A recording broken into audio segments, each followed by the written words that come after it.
Vamos falar agora um pouco do setor elétrico, que é algo que eu acompanho com paixão desde que nasci, porque afinal de contas, meu pai, o pai do meu pai eram eletricistas e bons eletricistas. E graças a isso, nasci e vivi conversando sobre energia elétrica. Não sou, portanto, economista ou sei lá o quê, sou engenheiro eletricista com muita honra, formado em Itajubá em 1968 e fiz mestrado em sistemas de potência em Florianópolis em 1972. Isso e outras funções me permitem, apesar de estar afastado das minhas atividades profissionais, ver mais uma vez, com extrema preocupação, o famoso modelo implantado. Na época, fiz até um esforço pessoal para debater esse assunto com maior profundidade aqui no Paraná. Lamentavelmente, não tivemos o apoio do Instituto de Engenharia, que era onde nós gostaríamos de sediar esse debate. E todo o esforço inicial, contatos, tudo foi perdido e acabamos desistindo porque as coisas se consolidaram da maneira oposta e aqueles que poderiam ter contribuído para evitar que isso acontecesse silenciaram. Bem, e agora?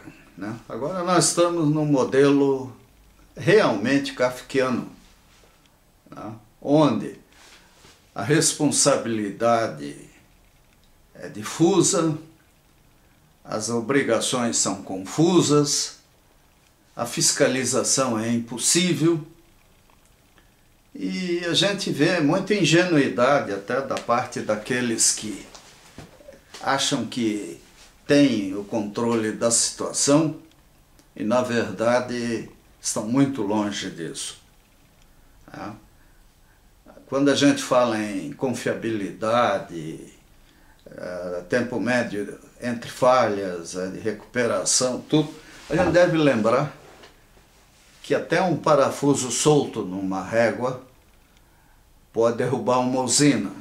Não é só o nível do reservatório, nós vamos desde um detalhe de mancal até a temperatura do transformador, religamento automático, se é bem feito ou não, o problema da proteção, da qualidade, principalmente das equipes de manutenção e de operação. Com essa loucura dos PDVs, de olhar o profissional como material de consumo com data vencida, muitas vezes, tirou do setor elétrico profissionais de extremo valor. E não houve um overlap, não houve uma formação, porque no processo de privatização, o que importa é o lucro a curto prazo, porque as concessões vencem e qualquer acionista sabe que tem que tirar o máximo das empresas das quais tem ações dentro do intervalo da concessão. Nós vimos agora com a medida provisória 579, uma medida provisória intempestiva, absurda, os resultados. Antes disso havia até esperança de maior saúde mental daqueles que decidem. Infelizmente tudo acabou acontecendo da pior maneira possível, no momento mais errado. Brasil com os reservatórios lá embaixo, a expectativa de um ano complicado, como é o caso de 2013. A única razão de a gente não estar ainda num racionamento de energia é que o PIB em 2012 não saiu do chão. E em em 2013 pode ser que cresça um pouco mais. A esperança é que as usinas do Rio Madeira funcionem bem, o sistema de transmissão gigantesco que está sendo feito funcione bem, que as subestações que vão conectar tudo isso funcionem bem e entrem pelo menos dentro de poucos meses. Do contrário, nós vamos entrar num pesadelo colossal. E o governo estimulando o consumo de energia elétrica, só aqui no Brasil mesmo. Isso me faz lembrar um artigo da Miriam Leitão falando sobre as agências reguladoras e o sistema brasileiro, né? Onde ela, vamos dizer assim, soltou cobras e lagartos em relação ao que existe. A culpa não é exatamente das agências. As agências foram criadas para fiscalizarem, para controlarem os dois lados do processo, que é o poder concedente e as empresas concessionárias, mas nunca tiveram dinheiro, recursos proporcionais às suas atribuições, parece que até de propósito. Então virou um oba-oba o Brasil. Parte disso, grande parte disso, vem do excesso de poder da União. Isso é uma arbitrariedade que a Constituição de 1988 viabilizou, onde a esquerda e a direita sonhavam com uma ditadura. Dentro de um regime democrático, é fundamental delegar responsabilidades. E a grande unidade dessa federação são os estados. Então seria justo que o Paraná tivesse uma concessionária que atendesse o estado com a responsabilidade de gerar, transmitir e distribuir energia. E que essa concessionária ficasse subordinada ao governo do estado do Paraná. A União poderia cumprir uma função de mediadora, de fiscalizadora, ser um ministério público, vamos dizer assim, das concessionárias, mas não exatamente a reguladora.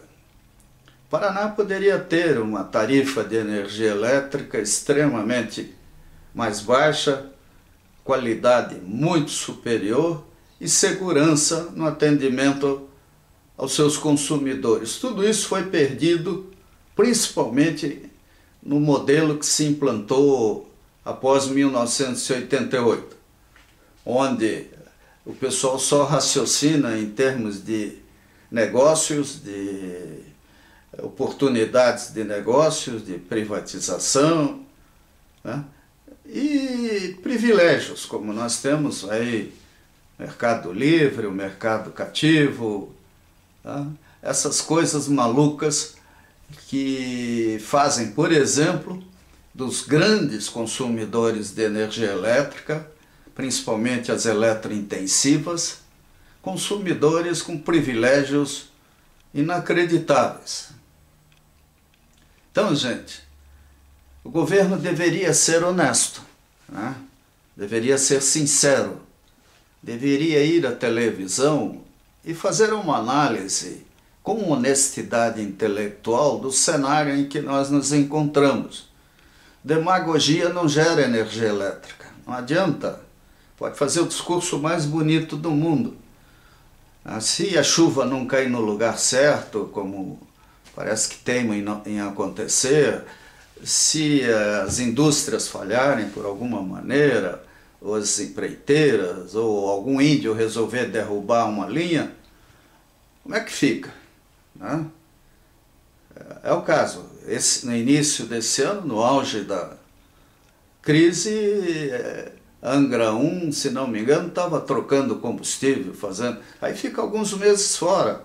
Qual é o cronograma de manutenção das termoelétricas? Como é que elas estão funcionando? A taxa de falha, a confiabilidade, Aliás, o momento que nós estamos vivendo é ótimo para fazer estatísticas e ter uma avaliação mais precisa do custo e benefício de cada opção de geração, além de ver os efeitos da legislação ambiental, de ONGs irresponsáveis, né? Tudo isso os nossos legisladores podem prestar atenção e evitar, em parceria com o governo federal,